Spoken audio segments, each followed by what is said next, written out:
मुश्किलों से भाग जाना आसान होता है। हर पहलू जिंदगी का इम्तिहान होता है। डरने वाले को मिलता नहीं कुछ जिंदगी में, लड़ने वाले के कदमों में जहान होता है। हे नमस्कार दोस्तों, मैं मेहुल अहिरवाल स्वागत करता हूं आप सभी का आज की इस वीडियो में। आज इस वीडियो में हम बात करने वाले हैं कि ऐसी शख्सियत की जिन्होंने अपनी पारिवारिक स्थिति ठीक न होने के कारण रेलवे स्टेशन पर संतरे बेचे, ऑटो रिक्शा चलाया, ऑर्केस्ट्रा में कीबोर्ड बजाया और आज वो शख्स 600 करोड़ की कंपनी का मालिक है। तो दोस्तों, आज हम बात करने वाले हैं मिस्टर प्यारे खान की, जो कि फाउंडर एंड एमडी हैं हाशमी ग्रुप ऑफ कंपनीज के। इनका जन्म नागपुर के स्लम एरिया में रहने वाले एक गरीब परिवार में हुआ। परिवार की कंडीशन कुछ खासा ठीक न होने के कारण इन्हें रेलवे स्टेशन पर संतरे बेचने का काम शुरू करना पड़ा। इनके सपने तो बहुत बड़े थे, लेकिन यार दोस्त, इनके पास पैसा नहीं था। फिर 1994 में इन्होंने अपनी माँ से बोला कि माँ, मैं अपना कुछ काम चालू करना चाहता हूँ। इनकी माँ ने जैसे तैसे गहने गिरवी रखकर इनके लिए 12,000 रुपए की राशि जुटाई और इन्हें एक ऑटो रिक्शा लोन पर दिलवा दिया। इन्होंने दिन रात मेहनत करी, दिन में ऑटो चलाया और रात में ऑर्केस्ट्रा में कीबोर्ड बजाया और अपना लोन समय से पहले ही चुका दिया। फिर ये 2001 तक तो ऑटो ही चलाते रहे, लेकिन इन्होंने शुरुआत से ही कुछ बड़ा करने की ठान रखी थी। तो इन्होंने अपना ऑटो बेचा और एक मिनी बस खरीद ली, जो कि कुछ खासा चल नहीं पाई और इन्हें उससे बेचना पड़ा। फिर 2004 में इन्होंने सोचा कि यार, मैं अपना एक ट्रक खरीदूंगा और ट्रांसपोर्ट का काम चालू करूंगा। लेकिन 24 साल के प्यारे खान के लिए लोन लेना इतना आसान नहीं था। ये लग गए बैंक के चक्कर लगाने में। कई सारे बैंकों से रिजेक्ट होने के बाद आईएनजी व्यस्या बैंक के मैनेजर मिस्टर भूषण बैस ने इनकी बात सुनी और इनका घर विजिट करने के लिए तैयार हुए। लेकिन घर जाकर उन्होंने देखा कि ये घर तो एक स्लम एरिया में है, जिस पर लोन देना पॉसिबल ही नहीं था। तो फिर उन्होंने भी मना कर दिया। लेकिन वो कहते हैं ना कि जब आप सच्ची लगन से मेहनत करो तो ईश्वर भी आपका साथ देता है। ठीक इनके साथ भी ऐसा ही हुआ। 2 दिन बाद इन्हें बैंक से फोन आया और इनका 11 लाख का लोन सैंक्शन हो चुका था। तो यहाँ से शुरुआत होती है इनके जीवन के एक नए पहलू की। लेकिन किसे पता था कि एक और चुनौती इनका इंतजार कर रही है। 6 महीने बाद ही इनके ट्रक का एक्सीडेंट हो गया। तब इनके नाते रिश्तेदारों, दोस्तों ने सबने कहा कि यार, तू बिजनेस छोड़ दे, ये लाइन तेरे काम की नहीं, तू तो जा ऑटो चला। लेकिन ये हार मानने वालों में से कहां थे। ये गए, उस ट्रक को लेकर आए, उसे रिपेयर करवाया, ड्राइवर का इलाज करवाया और वापस शुरू किया अपना ट्रांसपोर्ट का बिजनेस। और इस बार इनकी मेहनत रंग लाई और इनका ट्रांसपोर्ट का बिजनेस चल पड़ा। इन्होंने निर्धारित समय से 2 साल पहले ही अपने लोन को चुका दिया और धीरे धीरे कर ये ट्रक पे ट्रक खरीदते गए और 2007 में इन्होंने नींव रखी Hashmi transport carriers private limited की। 2013 तक तो ये छोटे मोटे काम करते रहे, लेकिन इन्हें पता था कि अगर वो पाना है जो किसी को नहीं मिला, तो वो करना होगा जो किसी ने नहीं किया। फिर इन्होंने रिस्क लेना चालू किया और अपने ट्रक्स को वहां भेजा जहां कोई ट्रांसपोर्ट वाला जाने को तैयार नहीं था। इन्होंने अपने ट्रक्स को नॉर्थ ईस्ट और जम्मू कश्मीर जैसी जगहों पर भेजा। फिर एक प्रोजेक्ट आया भूटान गवर्नमेंट की ओर से, जहां एक शिपमेंट को इंडिया से भूटान पहुंचाना था, वो भी बाय रोड। अब इस प्रोजेक्ट के लिए इंडिया के सारे ट्रांसपोर्टर्स मना कर चुके थे, क्योंकि ये बहुत ज्यादा चैलेंजिंग प्रोजेक्ट था। इसमें सबसे बड़ा चैलेंज ये था कि जो इंडिया भूटान की बॉर्डर थी ना, उसकी हाइट सिर्फ 13 फीट थी और जो शिपमेंट की हाइट थी वो थी 17 फीट।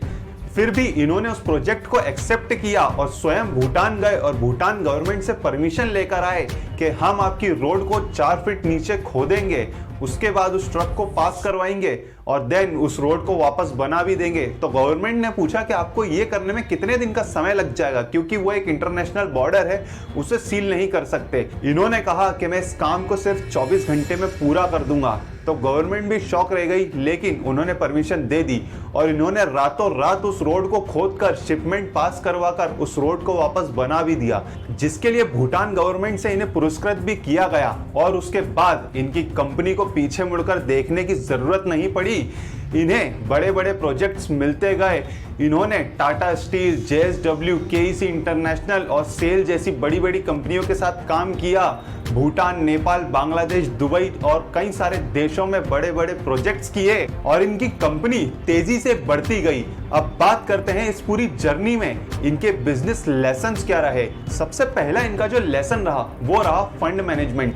ज्यादा पढ़े लिखे न होने के कारण इन्हें लोन्स की डॉक्यूमेंटेशन, बैलेंस शीट और फाइनेंस वगैरह मैनेज करने में बहुत दिक्कत आती थी, लेकिन ये वो सब चीजें धीरे धीरे करके सीखते गए। ये अपने इंटरव्यू में बताते हैं कि जब इन्हें पेट्रोल पंप खोलना था तब इन्हें परमिशन लेने के लिए एटलीस्ट मैट्रिक पास होने की जरूरत थी।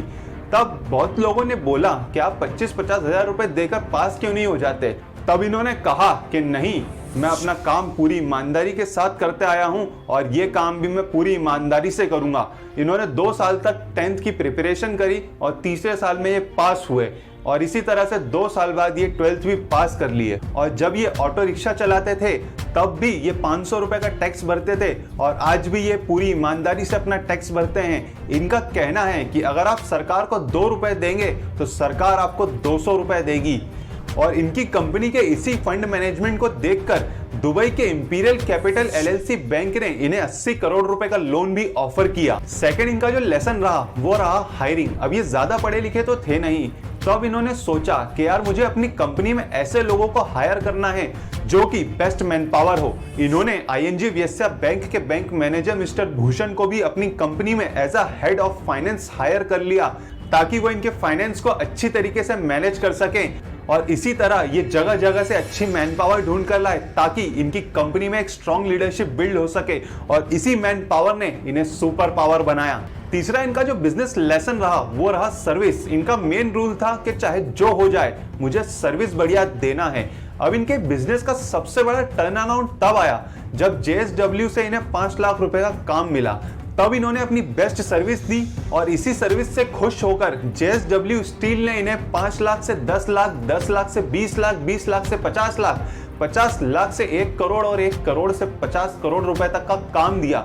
उसके बाद इन्हें JSW स्टील का सबसे बड़ा वर्क ऑर्डर जिसकी वैल्यू 400 करोड़ रुपए थी वो भी मिला। चौथा इनका जो लेसन रहा वो रहा कॉन्फिडेंस। इन्होंने अपना सेल्फ बिलीव स्ट्रॉन्ग रखा और रिस्क लेते गए और अपने ऊपर विश्वास रखकर आगे बढ़ते गए। फिर 2018 में जब इन्होंने महिंद्रा एंड महिंद्रा को 100 ट्रेलर ट्रक्स का ऑर्डर एक साथ दिया तब ये अखबार की सुर्खियों में आ गए और मिस्टर आनंद महिंद्रा ने भी इन्हें पुरस्कृत किया। और 2018 में ही IIM अहमदाबाद और महिंद्रा के द्वारा आयोजित यंग ट्रांसपोर्ट एंटरप्रेन्योर्स के कॉन्टेस्ट में भी इन्हें एज अ पार्टिसिपेंट इनवाइट किया गया, जहां 18 और बिजनेसमैन आए हुए थे जिसमें से 2 तो US के थे जो कि वेल प्रिपेयर्ड थे अपने लैपटॉप्स और PPTs के साथ। और यहाँ मिस्टर प्यारे खान को तो इंग्लिश बोलना भी ठीक से नहीं आता था। फिर भी इन्होंने ना कि सिर्फ अपने बिजनेस की प्रेजेंटेशन दी बल्कि यंग ट्रांसपोर्ट एंटरप्रेन्योर्स 2018 का खिताब भी अपने नाम किया। और इसी तरह इन्हें और इनकी कंपनी को 150 से ज्यादा अवार्ड्स मिले और आज इनके 10 से ज्यादा branch offices all over India work कर रहे हैं। 700 से ज्यादा एम्प्लॉइज हैं, 250 से ज्यादा ट्रक्स इनकी कंपनी के हैं और ये डेली 3000 से ज्यादा ट्रक्स को ऑनबोर्ड करते हैं अपने ट्रांसपोर्टेशन के लिए।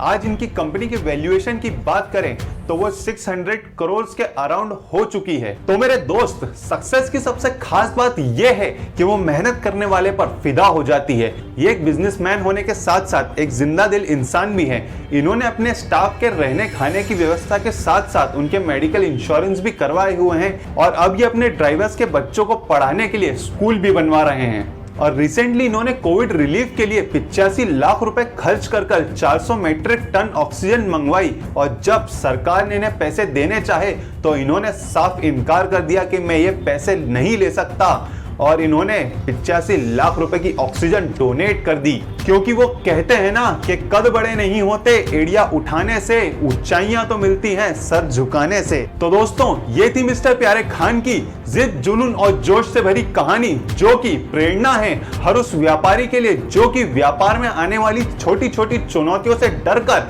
अपना रास्ता बदल देते हैं और हर उस व्यक्ति के लिए जो परिवार की परेशानियों का रोना रोते रहते हैं क्योंकि मंजिल उन्हीं को मिलती है जिनके सपनों में जान होती है। पंखों से कुछ नहीं होता, हौसलों से उड़ान होती है। तो दोस्तों, इसी के साथ इस वीडियो को यहीं समाप्त करते हैं। उम्मीद है आपने इस वीडियो से बहुत कुछ सीखा होगा। अगर आपको ये वीडियो पसंद आई हो तो लाइक कीजिए और शेयर कीजिए और चैनल को अभी सब्सक्राइब कीजिए। इसी तरह की मोटिवेशनल स्टोरीज लाता रहूंगा। तब तक के लिए गुड बाय।